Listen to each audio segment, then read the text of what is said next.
The gavel hadn't struck yet, but the courtroom already felt like a battlefield. The air was thick with anticipation, whispers curling through the benches like smoke. Everyone seemed to sense that this was not just another case, something bigger was about to unfold. On the defense bench sat Claire Morgan, a woman whose calmness unsettled those who watched her. She didn't fidget. She didn't avoid eye contact.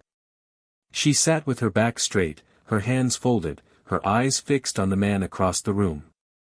Officer Blake Harmon. He wore his uniform like armor, polished and pressed, with the air of someone who believed the courtroom already belonged to him. He had been Harbor Point's Golden Cop for years, decorated, praised, often photographed shaking hands with city officials. And today, his testimony was the dagger aimed straight at Claire's heart. Claire's lawyer, Evan Pierce, leaned toward her and whispered, "You need to let me fight harder. If you don't say something soon, they'll crucify you in here." But Claire didn't answer. She didn't move.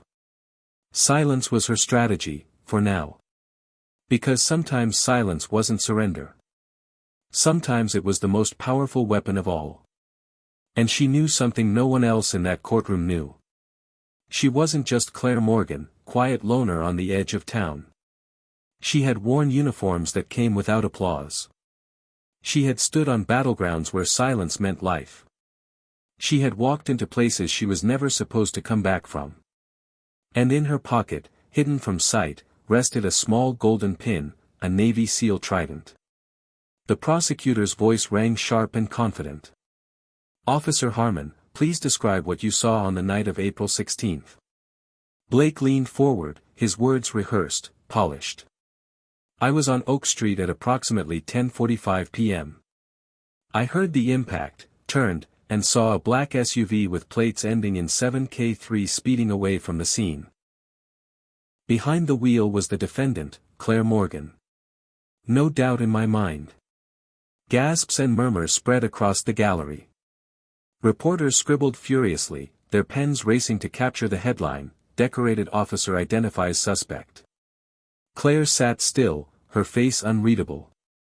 But her mind was already replaying that night, the rain-slick pavement, the sound of squealing tires, and the terrified face of a teenage boy frozen in headlights. Blake Harmon was lying. And she knew exactly why. 3 months earlier, she had stumbled upon him beating that same boy behind a gas station. A boy no older than 16, trembling, hungry, caught stealing a sandwich. Blake had slammed him against the wall, fists raised, eyes cold. Claire had intervened, pulling the boy away. She filed a quiet report to Internal Affairs. Blake had been suspended briefly, his career dangling by a thread. This was his revenge. And if he won today, Claire wouldn't just lose her freedom. That boy, scared, silenced, invisible, would lose hope that the truth ever mattered. Most of Harbor Point saw Claire as a recluse. The quiet woman who shopped at the grocery store once a week, who walked the beach at dawn, who never joined community dinners or church fundraisers. She was a mystery wrapped in silence. But her real story was one very few could imagine. Years earlier, she had broken through barriers most men never dared attempt. She had trained until her body screamed, pushed through nights where the ocean swallowed soldiers whole, crawled through mud with lungs burning and vision fading. Against all odds, she had earned the SEAL trident, becoming one of the rare women to stand shoulder to shoulder with the most elite warriors in the world. Her missions had been sealed in silence, unspoken in public. She had saved lives in shadows, carried brothers out of fire, stared death in the face more times than she could count. But she had walked away. After losing too many friends, after realizing that peace wasn't found in gunfire, she left. She settled in Harbor Point, chasing quiet mornings by the ocean. She wanted peace. She wanted anonymity. Until Blake Harmon dragged her back into a different kind of battlefield, one fought not with rifles, but with lies. "Ms. Morgan," the prosecutor turned, his tone biting, "where were you on April 16th? Claire's lawyer rose. "Objection," leading the witness. The judge nodded. Sustained. Rephrase. The prosecutor smirked. Ms. Morgan, please tell the court your whereabouts the night Mr. Lewis was struck. Claire's voice was calm, steady. On Oak Street. A ripple moved through the courtroom. The prosecutor leaned forward. Doing what? Helping someone. Helping? He chuckled darkly. Or running. The gallery stirred. Blake smirked. Claire's jaw tightened, but her voice didn't waver. Running has never been my way. Her words landed heavy, confusing some, intriguing others. The prosecutor pressed harder. Then why haven't you defended yourself? Why won't you explain what you were really doing? Her eyes flicked briefly toward the back of the courtroom. The teenager was there, sitting beside his mother, head down, terrified. He had begged her not to involve him. His voice still echoed in her memory, please, if he finds out I talked, he'll come after me. Claire had kept his secret, waiting. But now the time for waiting was over. Claire stood. Her lawyer touched her arm, whispering urgently, Claire, what are you? But she brushed past him, her footsteps slow and deliberate. Every eye in the courtroom followed her as she walked to the center, standing tall beneath the judge's gaze. I've listened quietly, she began, her voice calm but carrying weight, because sometimes the truth has to wait until it can do the most good. Today is that moment. She reached into her blazer and pulled out the golden trident. Gasps rippled across the room. The symbol glinted in the sunlight, powerful and undeniable. This isn't decoration. It's not jewelry. It's a Navy SEAL trident.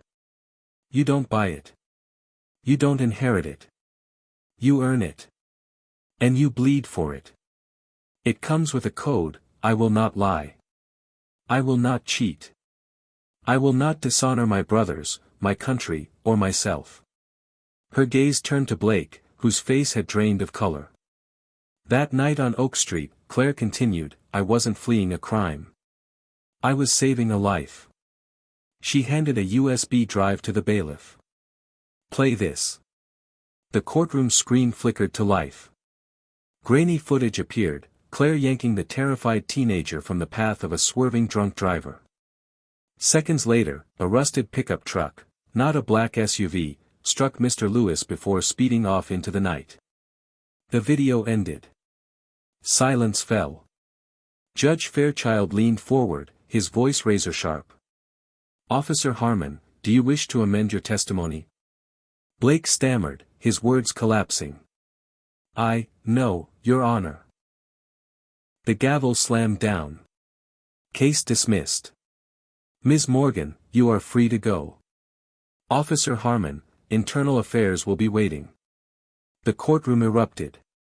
Blake sank in his seat, destroyed. The teenager lifted his head for the first time, eyes wide with relief. Outside, reporters swarmed. Ms. Morgan. Why didn't you show the footage earlier? Why go through all this?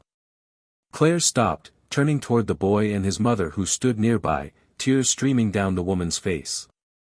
Because sometimes, Claire said softly, the truth has to wait until the people it protects are ready to stand. This wasn't just about me. It was about him. The mother hugged her tightly, whispering, you saved my son's life. Twice. Claire smiled faintly. That's what we're supposed to do. Look out for each other. That evening, Claire walked the shoreline. The ocean roared, waves crashing like distant artillery. She carried the trident in her palm, its edges worn smooth from years of service. She remembered comrades lost. Missions that would never be spoken of. Nights when she wondered if peace would ever be possible. And she understood something, peace wasn't the absence of conflict. It was the presence of justice. It was knowing that sometimes standing still wasn't enough. Sometimes, you had to stand up, for yourself, for others, for truth. She placed the trident back in its wooden box, whispering to herself. Strength isn't about winning fights. Courage isn't about medals. It's about knowing when to rise. The waves answered, endless and eternal. And for the first time in years, Claire Morgan felt not just peace, but purpose.